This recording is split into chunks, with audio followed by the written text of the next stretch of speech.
From News Channel 7, time for 7 First Alert weather. I don't want to bury the lead. I don't have any concern for frost in the 7-day forecast. And in fact, I'm not even looking for temperatures that would suggest frost in the Treasure Valley until perhaps maybe the 20th of October. So we still have another 10 days or so to go. But our average first frost, the mid 30s and even down to 32 degrees happens around now, October 11th, which is today. Last year it happened on October 14th, kind of the end of the growing season, that final tomato harvest. I think we can carry on for another week at least. Earliest September 12th in 1970, and the latest waited all the way until the middle of November in 2016. So that was a warm year. There are some spots in southern Idaho that are concerned about some freezing temperatures and some frost overnight tonight into early tomorrow morning, but it's mainly in eastern Idaho. Freeze warning up through Idaho Falls and a frost advisory posted for the eastern Magic Valley. Richfield, Cary, Minidoka, Burley, perhaps even Gooding getting some patchy frost, not a widespread frost.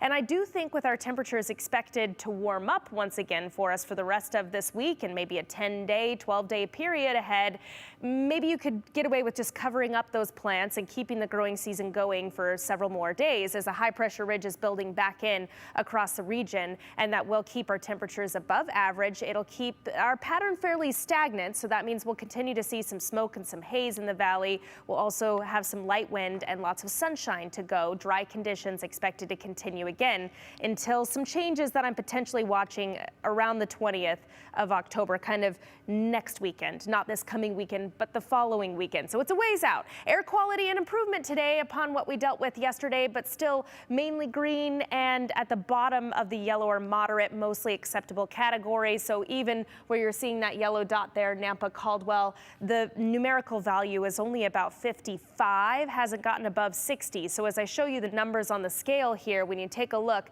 at the bottom of the scale, anything below 51 would be in the green category, and again, hasn't gotten above about 55 today for most of our region. So our current temperature is still holding on to 80 in Ontario, 73 in Boise. The timeline overnight tonight, especially as the wind calms, skies stay clear, will fall back off into the 40s. Again, not frost territory for the Treasure Valley, but for the Magic Valley, watching out for some patchy frost. Eastern Magic Valley, where those temperatures are into the mid 30s. Up in the Central Mountain Sun Valley, looking for frost. Of course, very chilly temperatures up through Stanley. West Central Mountains looking for the low 70s for highs tomorrow. Again, sunshine breaking out across the region, but still some smoke and some haze hanging around, especially at the upper levels. So not necessarily the air that we're breathing here at the surface. To show you that mountains forecast looks pretty fantastic with those crisp mornings and beautiful afternoons. And it's no exception for the valley forecast as well. Looking very consistent through the week ahead. You can always keep an eye on any potential changes at ktvb.com. We'll be right back.